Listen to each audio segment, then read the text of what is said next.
What the wife buys also becomes the husband's. If that's not acceptable, then let's divorce. My husband, Charles, tries to take things from me for unreasonable reasons. He even tries to give things I bought for my parents to my in-laws to make himself look good.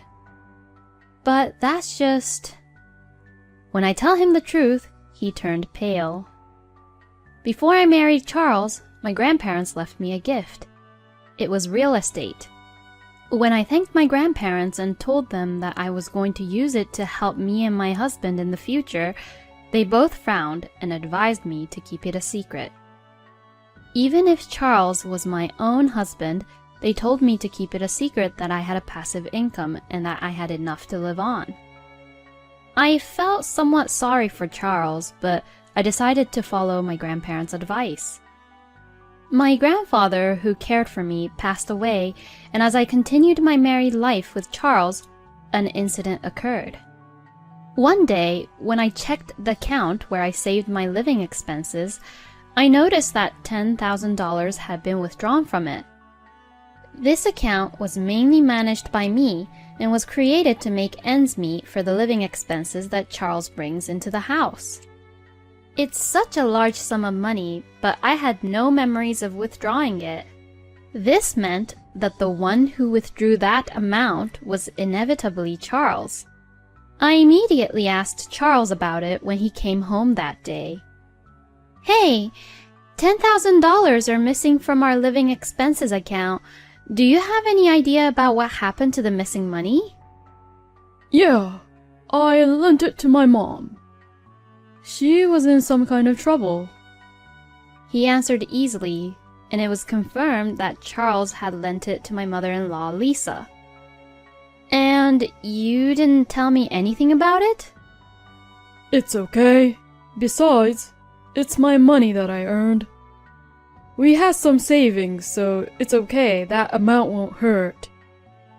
If Lisa was in trouble, well, you can't do anything but to help, but a word or two to me would have been nice. The account is for both of us, after all. If it was his own account that he had set up when he was single, it would have been fine. But to withdraw a large sum of money from our shared account without saying anything was a bit too much. When I sighed heavily at Charles's selfishness, he frowned and gave me a look that looked very irritated. Okay. I'll tell you next time. Charles dismisses it in a way that he was annoyed by it and quickly went to the bathroom. I didn't feel good at all at what had happened.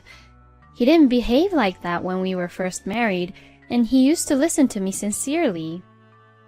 Is this what changing is like in a married relationship?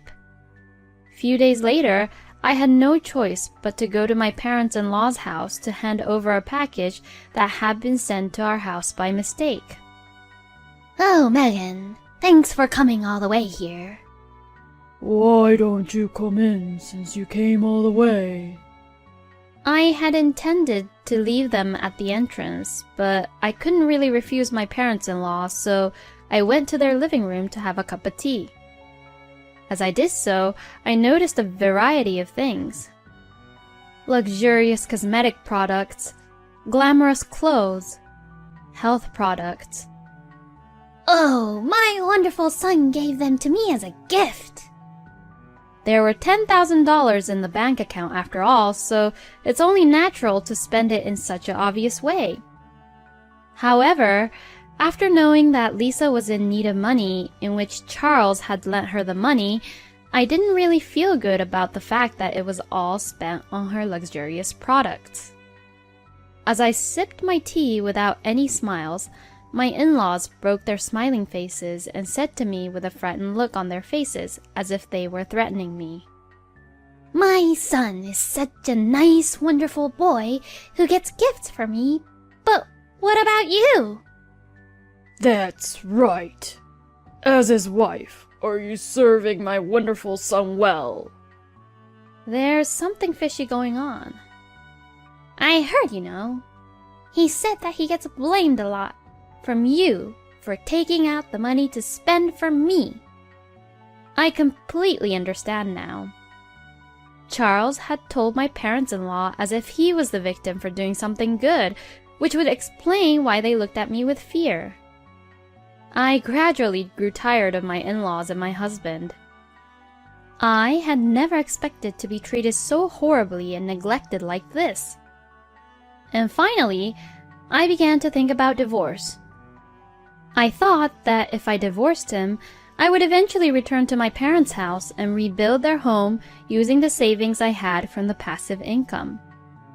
My parents' home is a 2-story house that was built before my brother was born, and it is over 30 years old. The family of 5 used to live there, but after my brother and I left home, it became empty. And even though a ramp and handrails to help my parents were partially installed into their house, it was too spacious and difficult for my parents, who are not very good with their legs. This would mean that a cozy 1-story house would be much better for them to live in. I immediately called my parents to tell them that I was thinking of getting a divorce and rebuilding their house. As to my surprise, my parents were not shocked about the divorce, and they were so happy to hear about the idea of rebuilding their home, and so I could tell more about it to them over the phone. I'm glad that you're planning to rebuild it for us. Thank you. Even if we won't be living there for long, it won't be a problem since you can take over the house as it was built with your income. Well then, I'll start preparing and planning it bit by bit. Take it easy. Just don't overdo it. My dad and mom's words restored my depression immediately. Then, I started to rebuild my parents' house, and I was just waiting to hear from the construction company when Charles suddenly confronted me.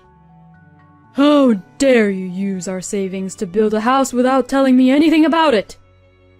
As soon as we sat down facing each other at the living room table, Charles started to bang his fist on the table while yelling at me. He continues to yell without regarding any of my feelings. Well, my parents will live in the new house then. No, that's impossible, because it was built for my parents to live in. You built it with our common property, so my parents have the right to live in it. Are you planning to cram 4 people into that little 1-story house? Shut the hell up! Just give me the house then. Charles screams as he hits the table noisily. If I didn't tell him about the passive income I had, he would get even more heated when he found out. I decided to tell him the whole truth. To tell you the truth, I have passive income. I've actually been making savings from the real estate that was gifted to me by my grandparents. I paid for it from that passive income, so I didn't take a penny out from our common property. As I felt guilty for having broken a promise with my grandparents, Charles, who is in front of me, shook his shoulders with a wince and began pounding the table even harder. What a bad wife you are, hiding the fact that you have an income. You play around with my money and protect your own like that by keeping it a secret. Seeing his face turn red with his anger rising, I thought I understood why my grandparents told me to keep my passive income a secret. Just maybe, my grandparents had already figured out that Charles was that kind of person. Listen, I'll take the house as alimony. Besides, the house you built as my wife is mine too. I am the head of the family, and if you disobey me, I will divorce you. I felt nothing but dismay at my husband's insistence, and I was fed up with him. How could I have lived with such a man without knowing it? I had originally intended to use the passive income when we could no longer depend on Charles's income. I was hoping that if I was unable to work due to injury or illness, I could use them to help make ends meet. I was going to save it to maintain my life with Charles and let him know about it when the time came, but now I have no desire to spend that money on him anymore. Be my guest. I got up from my seat and left the house. I didn't want to be near Charles. I decided to stay at a business hotel for the day, cool off, and return the next day. However, when I returned home the next morning, Charles was waiting for me with a disgusting smile on his face. He approached me with a smirk on his face and held out a sheet of paper he was holding behind his back. It was divorce papers, and they were already filled out. You're lying about your passive income, aren't you? You lied about having passive income because you wanted to get away with the fact that you were actually taking money out of our common property, didn't you? My husband's argument is still the same, and I couldn't understand him at all. As my part, I sincerely told him the truth, and I didn't lie at all. It's the truth. I have passive income. Here you go again. I know that you can't live without me. Charles snickered and forced the divorce papers into my hand. And then he says, You'll let me know when we can move in, okay? I'm gonna go out for a drink. After saying that, he pat me on the shoulders and walked out humming in a good mood. Now I knew exactly who Charles was.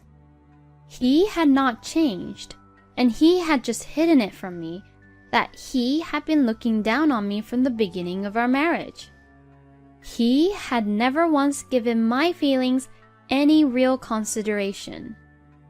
I immediately packed my belongings, filled out the divorce papers on the spot, and left home. I decided to move in with my parents for the time being and explain the situation to them, and we agreed to stay together until the house was finished. The next day, I was dismayed to see my cell phone's incoming call logs filled with Charles's number. Then, as if to follow up, I received a phone call from him. I pressed the call button and answered it, hoping that this would be the last conversation I would ever have with him. Hello? Hey! All your stuff is gone, you know? My husband's impatient tone left me with nothing but questions.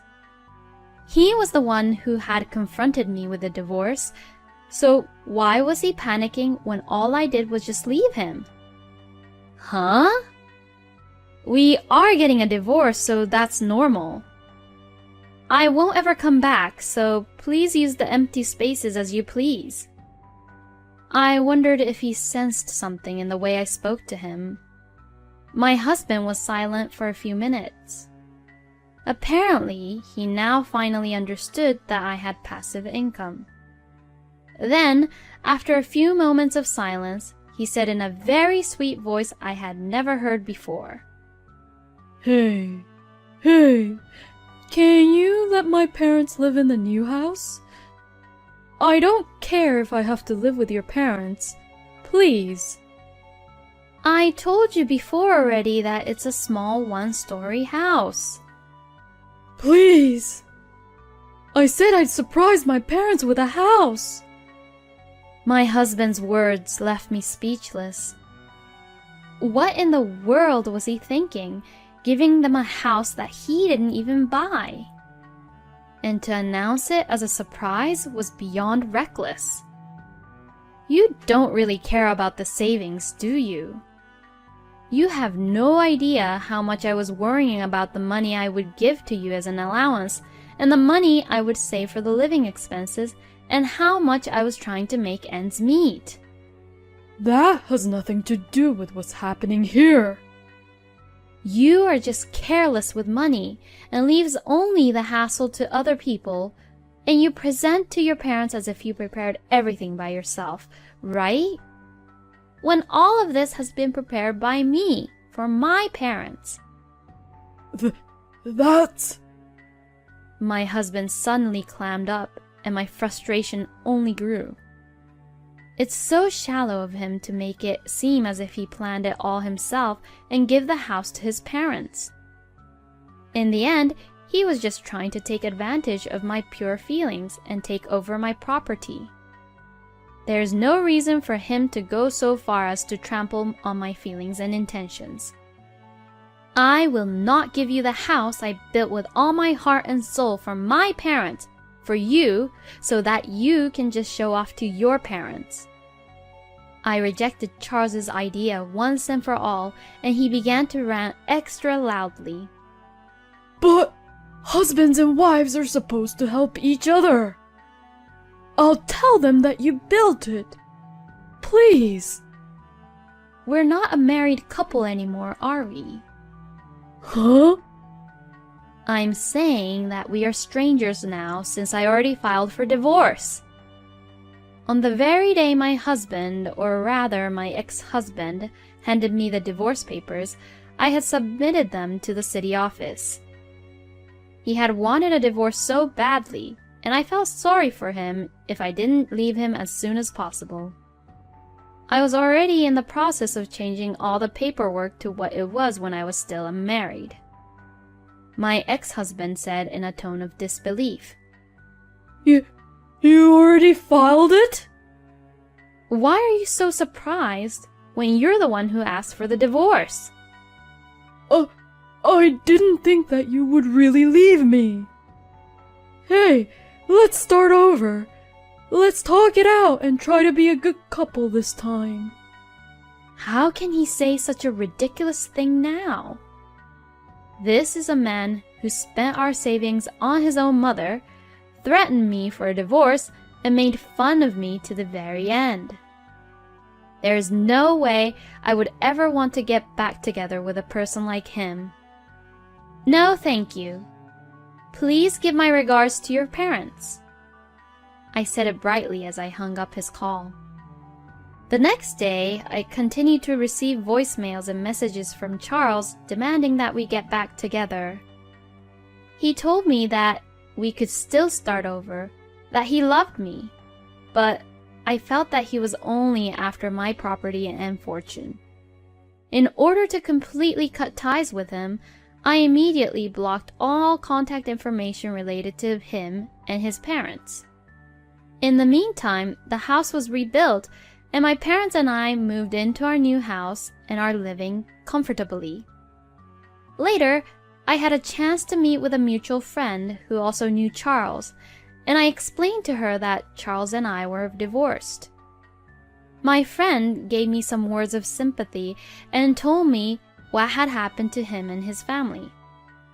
First of all, my ex-husband suddenly submitted a letter of resignation at his workplace, saying that he no longer needed to work hard because he had acquired real estate, and no one at the company could get in touch with him. However, the next day, he apparently offered to withdraw his resignation letter. His bosses, of course, lectured him about how he suddenly disappeared without any prior notice, and what leaving only his resignation letter had caused, and that he didn't realize how much trouble he had caused the employees around him. The company had asked what was going on with him, but there was no way Charles could say that he was relying on his wife's income, so he tried to lie about his situation. However, in the end, the company easily found out the reason why he had a divorce with me. He could no longer make up any lies, and the company had refused him to be rehired. Charles, who had made fun of my passive income, saying it was probably a lie anyway, was trying to take advantage of my earnings. As well as showing off to his parents to give them a house as a present, he didn't think about me or our future whatsoever. When I think of that, I no longer have any feelings for my ex-husband. In fact, I feel refreshed. I heard that my ex-husband has returned to his parents' home, but his parents must have been very hard on him because he is now trying to find himself a new job. But he seems to be having a hard time finding a new job because of the reason why he left his last job. I can only say that he got what he deserved. As for me, I live with my parents in a house I built myself. I have a job I always wanted to do, and I am enjoying my life. I have been saving my passive income for Charles and our future, but now I will use it in the future to support those who have been supporting